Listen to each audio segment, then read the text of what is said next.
Alrighty, thanks for listening to or watching the BlockWeb Beat podcast, recorded on Tuesday, the 6th of August, very early at about 5:20 a.m. AEST. I've got a absolute crap load of stuff to do this afternoon and this evening, so I had to push this one forward to the early AM. On this week's show, it's raining blood as crypto dumps with over 1 billion USD liquidated from the market.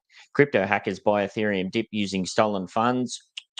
Sizzle season melts down into and begins in Upland. Sparklet airdrop platform update after some algorithm shenanigans. Meta burns another 4.5 billion on Metaverse in Q2 while preparing for AI growth. Nvidia targets Metaverse with OpenUSD NIM microservices. Nvidia delays next generation AI chips with huge implications for the sector. OpenAI has a highly accurate tool to detect AI content, but no release plans. Tokenization of the music industry with music NFTs. DraftKings shuts down its NFT Marketplace amid civil lawsuit. Notcoin introduces a new story-driven Web3 game featuring Lost Dog NFTs and WOOF token. And Manchester United launches Web3 fantasy game on Tezos. Plus, as always, we grain ourselves with some real-world insights with a few doses of reality from the Meatsuitaverse. Time for the disclaimer. Warning, the information and opinions within are solely for views of the individuals involved, contains content not suitable for anyone. Hey, JS, yes, very early in the AM. This one, switch it around. What time is this, Wally? It's stupid AM. Yes. Hey. All right, let's have a look at what's actually happening here in the crypto markets. This week in the crypto market, the global crypto market cap has taken a significant hit, dropping from 2.39 trillion last week to 1.91 trillion this week, a sharp decline of 25.1%. Bitcoin's market dominance slightly increased, rising from 55 to 55.8%. The market sentiment shifted drastically, of course, with the fear and greed index plummeting from 61 greed to 31 fear. Bitcoin's price also plummeted from 66,481 to 53,380, drop of just under 25%. Meanwhile, Ethereum fell from 3,310 to 2,401. Sparklet also faced a decrease from 0.048 to 0.039, a bit over 21% reduction there. Among all of the other major cryptos, Solana dropped significantly, down almost 40% to now, $130. AVAX Avalanche fell from $27.10 to $19.54. Gala plummeted from 0.023 to 0.016, down by almost 50%. Theta declined from $1.52 to $1.05. Again, almost down 50%, 44.8, and Flow decreased from 69 cents down to 51. The market, of course, is experiencing a notable downturn with most major cryptocurrencies facing sharp declines. I'm loving this. I'm loving it and hating it at the same time. I was hoping to pull out some crypto profits to help cover this year's taxes from the USD that I pulled out of Upland, but I'm not going to do it at these prices. On the flip side, it's edging closer and closer to my 1 trillion market cap dollar cost averaging starting off again. So positives and negatives. Right, let's have a look at some actual things going on in the world. The crypto world, yes, it is in turmoil. If you go over and check Twitter and whatnot, if you've been around for a while, scroll out, this is nothing new. But yes, in about the past 36 hours, over 1 billion has been liquidated as a result of what's been called the global financial crisis. I haven't seen that being mentioned, officially anywhere. Maybe it has and I've missed it. There's a lot of talk that recession's coming, that we're in a global financial crisis. It just hasn't been announced. So interesting to see how that pans out over the next few months. But yep, Bitcoin and Ethereum down big time. This massive sell-off is part of a broader panic with cryptocurrencies worldwide, including in India taking a hit. The Japanese stock market also suffered its worst losses since 1987, fueled by geopolitical concerns and fears of a US recession. We've got here in the notes, even ChatGPT said this: buckle up, it's a wild ride in the crypto market. Yes, nothing new, as I said. If you've been here before, you can scroll out and have a look at. It's just the way she goes on the crypto coaster. All right. In other blockchain crypto news, crypto hackers are at it again, turning the chaos into opportunity amid this recent market crash. Hackers from the 2022 Nomad Bridge heist swooped in, buying up 16,892 Ethereum at a massive discount. As Ethereum plummeted over 20%, these cunning culprits used almost $40 million in stolen DAI to snag the cheap Ether, then swiftly funneled it through Tornado Cash to cover their tracks. And it's not just them. Funds from the Pancake Bunny hack are also on the move. Even in the midst of the crash, the crypto underworld stays busy. Moving on to something a bit more positive in Upland Metaverse news, Sizzle season is heating up in Upland from August 1st to September the 15th with new missions and Sparklet airdrops. Complete 12 out of the 15 tasks, ranging from daily logins to building structures and participating in races to maximizes your earnings for next season. You can track your progress on the leaderboard, still not an in-game function for that yet, and aim to get in the top spot. Additionally, earn more Sparklet tokens based on your holdings and mission completions, and boost your multiplier by bringing it at least 500 net Sparklet, bridging that over. The Sizzle Season Pass offers exclusive cosmetic items in 4 rarities: common, rare, exclusive, and legendary. I kind of covered this, that I didn't really see what the point of the rarities there, except for inducing a bit of FOMO, but you never know what Upland's going to do in the future. For $6.99, you can unlock 6 weekly vibrant fantasy themed drops and secure your spot in the Upland community. What does that mean? What are you doing? I have been avoiding this for the longest time, but it got me this season. I won some fire, but apparently it's a fantasy theme, so I might have stooched myself, but we'll see how it plays out. Also, the Sizzle season 2024 racing kicks off on August the 5th, so pretty much started at the early AM this morning, with intense public multiplayer races leading to the championship circuit finals on September 13th. You can earn points and massive prizes by participating in races and staking UPX, and dominate the track with new power-ups. Finally, the Season Ornament Challenge from August 1st to September the 16th invites players to decorate their properties with fantasy-themed ornaments for a chance to win Sparklet, rare properties, and exclusive badges. Get ready to earn big, collect unique items, and make history in Upland, apparently. G'day. Why is everyone putting their names in chat?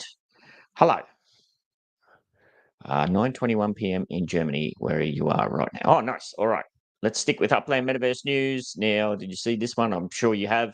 Upland has recently launched Chapter 2 of the Share and Build airdrop campaign for Sparklet, accessible at airdrop.upland.me.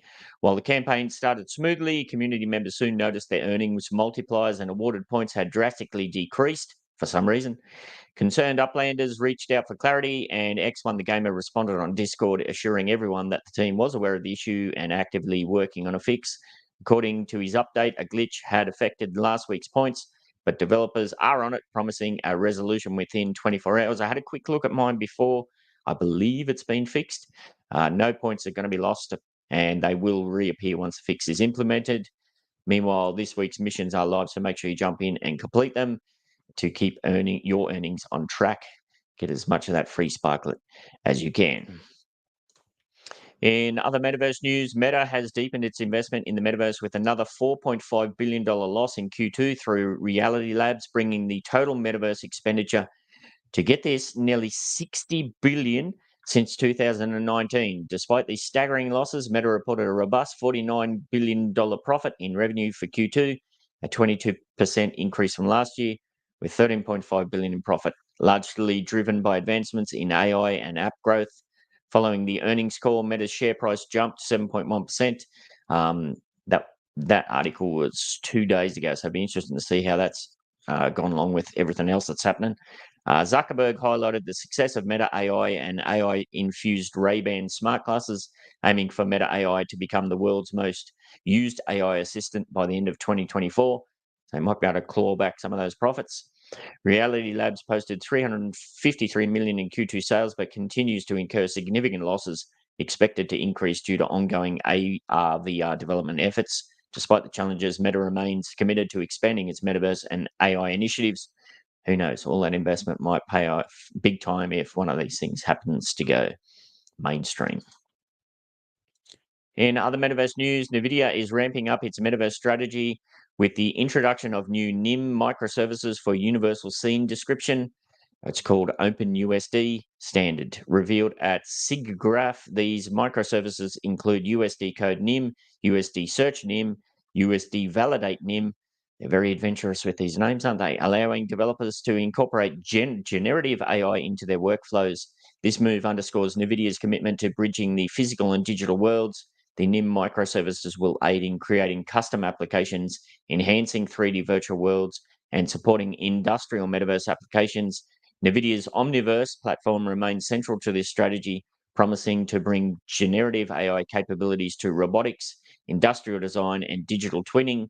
Despite the challenge of widespread adoption, Nvidia aims to stay ahead of the curve by innovating and leading in the metaverse space. Yeah, all of these companies just piling billions and billions into AI and whatnot. But what does that last sentence say? Nvidia aims to stay ahead of the curve by innovating and leading in the metaverse space. Well, let's move on to the next article because this is an interesting perspective. In AI news, other AI news, Nvidia's next generation Blackwell B2000 AI chips are facing a delay of at least 3 months due to a design flaw discovered late in production. The postponement means mass shipments might not occur until early 2025. Nvidia's spokesperson stated that production is on track to ramp up later this year, but the delay could hit Nvidia's revenue and stock, which already dropped 5.1% last week. The delay also impacts Taiwan semiconductor manufacturing and rival advanced micro devices. Major customers like Microsoft, Google, and Meta have ordered billions of dollars worth of these chips for their AI projects. So, of course, the market reaction to this news remains to be seen, but it's a significant bump in the road for Nvidia's AI dominance. So, isn't that interesting? Nvidia is hoping to stay ahead of the curve with their innovating and leading in the metaverse AI space. And meanwhile, they've had all of these orders for their AI chips from competitors, and suddenly there's a problem in the production, and they're going to have to delay it. I doubt they will be delayed. Pure speculation on my behalf, but sometimes 1 + 1 does indeed equal 2. All right, now what are we up to? More AI news.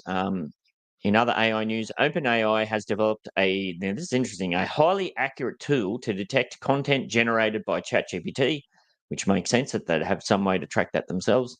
But internal concerns have stalled its release. The company worries that bad actors might tamper with the system and that non-English users could be stigmatized against using AI for writing. Despite acknowledging the tool's effectiveness against localized tampering, OpenAI has no plans for public release yet. They fear the tool could be disproportionately impacted on non native English speakers by exploiting translation loopholes. While other detection products exist, none match OpenAI's accuracy, making this a significant but withheld advancement in AI content detection. I think something like that's going to be a very important step in the right direction as we all leap boldly into the future. Anyhow, in NFT news, the music industry is getting a digital makeover with the rise of music NFTs. We've been talking about this for years and years.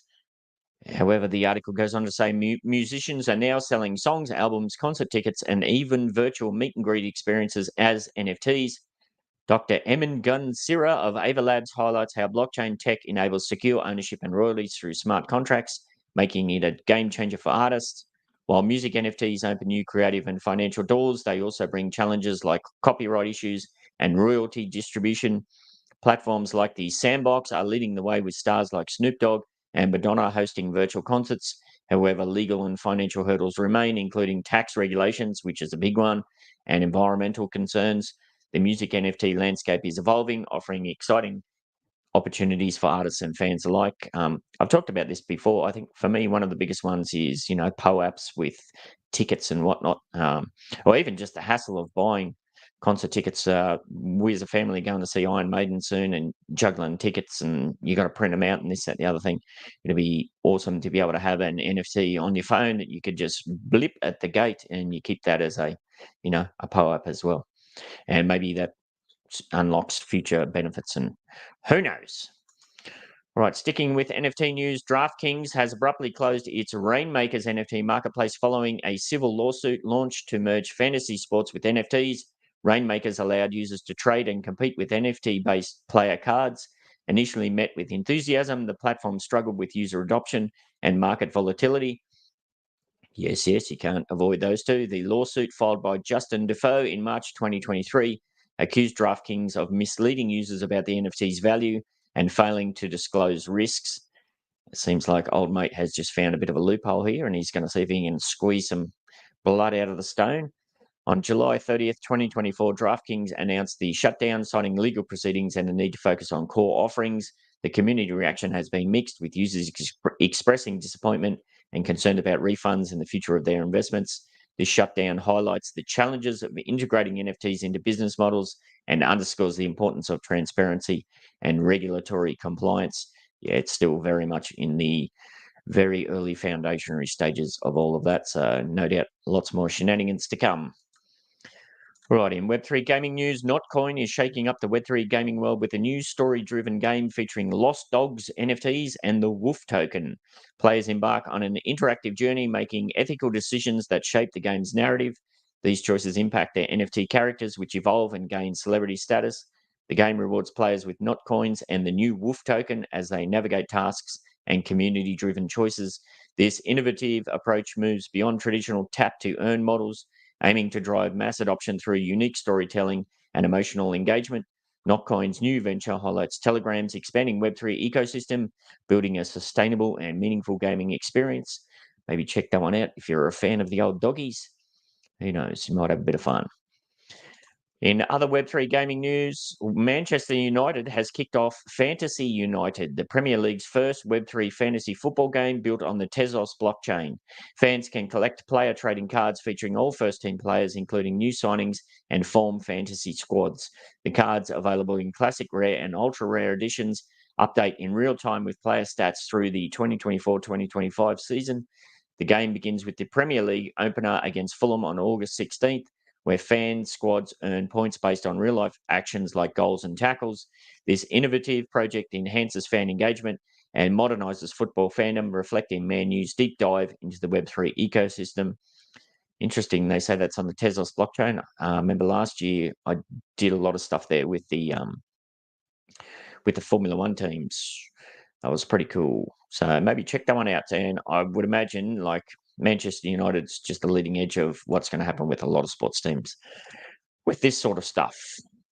All right, moving on as we start to wrap up with some doses of reality from the Meatsuitaverse. In the Australian Meatsuitaverse news, in a major shift, New South Wales public servants have been ordered back to the office, ending the widespread work from home trend. The directive aims to ensure effective use of office spaces and enhance collaboration among colleagues. Flexible working arrangements, popular since 2019, will now require formal approval and justification. Probably going to need a doctor's certificate or something like that. The move is expected to boost local businesses relying on foot traffic. While some employees may not be thrilled, the state government believes this change will foster a more united workforce. Time to go back to work. In New Zealand Meatsuitaverse news, 6 Extinction Rebellion protesters are on trial in Dunedin for allegedly blocking a coal train in December 2021, which caused the cancellation of rail services, including a passenger excursion. The trial highlights the protesters' aim to disrupt coal transport and raise awareness about climate change. The blockade, which took place at Dunedin Railway Station, led to the arrests and delay in freight services. The protesters were charged under the Railways Act, and the trial continues, focusing on the impact and legality of their actions. Not really going to comment on that other than to say maybe jumping in front of a train, not a great idea. And lastly, speaking of Sizzle season, in Japanese Meatsuitaverse news, Japan is endured its hottest July since records began 126 years ago, with temperatures averaging 2.16 degrees Celsius higher than usual. The extreme heat driven by climate change saw 62 out of 153 observation posts break temperature records. Heat stroke has claimed almost 60 lives since April. In Tokyo, parasols and freezer-stored necklaces became common sights as people struggled with the heat. The city of Shizuoka hit 40 degrees Celsius, while Sano in Tochigi Prefecture reached a scorching 41 degrees Celsius. This record-breaking heat wave highlights the growing impact of global warming. It does get hot like that here in Australia as well, but it's a different kind of heat over there. It's pretty staggering. My wife and daughter are about to head over there in a bit over a week, so no doubt I'll have to stock up on the old Pocari sweat. And that's the beat for this BlockWeb week, and a glimpse into some of what's currently making the news inside, around, and outside of the Metaverse and in the Meatsuitaverse this week. If you'd like to get yourself involved in any of the Upland Down Under Meditainment productions, or if you have an Upland NFT or Metaverse product, service, or event to promote, then send me Ben68 a DM or get yourself in the NBA server, which is linked in the description. Thank you to everybody that jumped in what is for me a very early AM, and all of the best for the week ahead.